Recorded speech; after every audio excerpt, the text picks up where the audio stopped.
And today, this is day 12, and it's called You Were Created with a Powerful Mind. We demolish arguments and every pretension that sets itself up against the knowledge of God, and we take captive every thought to make it obedient to Christ. Corinthians 10:5. I was enjoying something I never get these days, alone time. I had a day off of work and decided to have a little getaway for myself and head to a lake in Alabama. I got down there that night and decided to finally finish a little project hemming curtains. I switched on all the lights in the house, set up my sewing machine on the small kitchen table, and turned on The Greatest Showman. I was really in a groove and loving life when out of nowhere, the power went out. I went from having 47 lights on with a musical blaring and sewing machine humming to complete silence. Sitting in darkness, so dark I couldn't see my hand in front of my face. I was in the middle of nowhere country, and I don't think I'd ever experienced anything that dark in my life. And in that moment, I knew exactly what had happened. The killer was outside. He had cut the power, just like in scary movies, and now he was coming to get me. My heart started to race, my palms got sweaty, and I could barely breathe. I fumbled around the pitch black darkness to find my phone and turn on the flashlight. My battery was at 17%. I started lighting every candle I could find. My heart was pounding so hard in my chest that it physically hurt.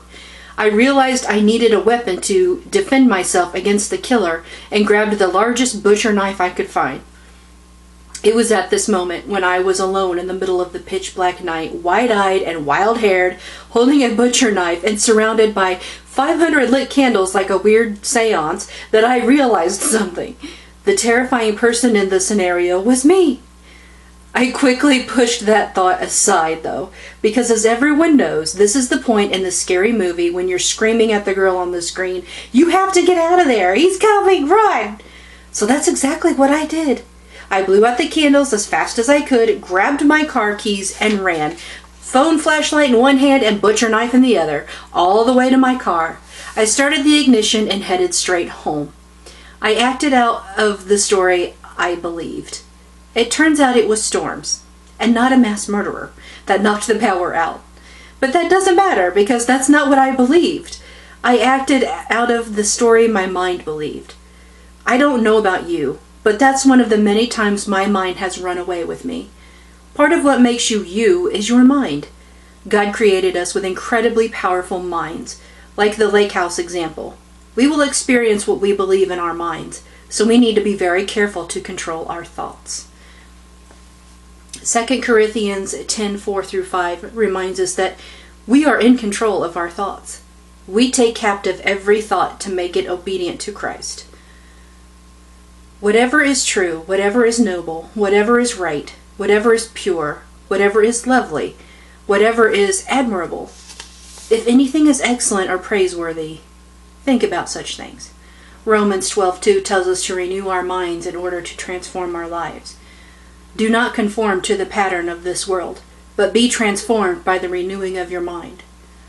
These are choices we make and actions we take. What you put into your mind, what you allow to stay there, and what you focus on are all up to you.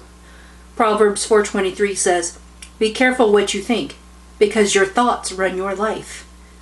God created you with a mind that has incredible power to control not only your actions, but also how you experience your circumstances. And what you do with it is up to you. Reflection and prayer.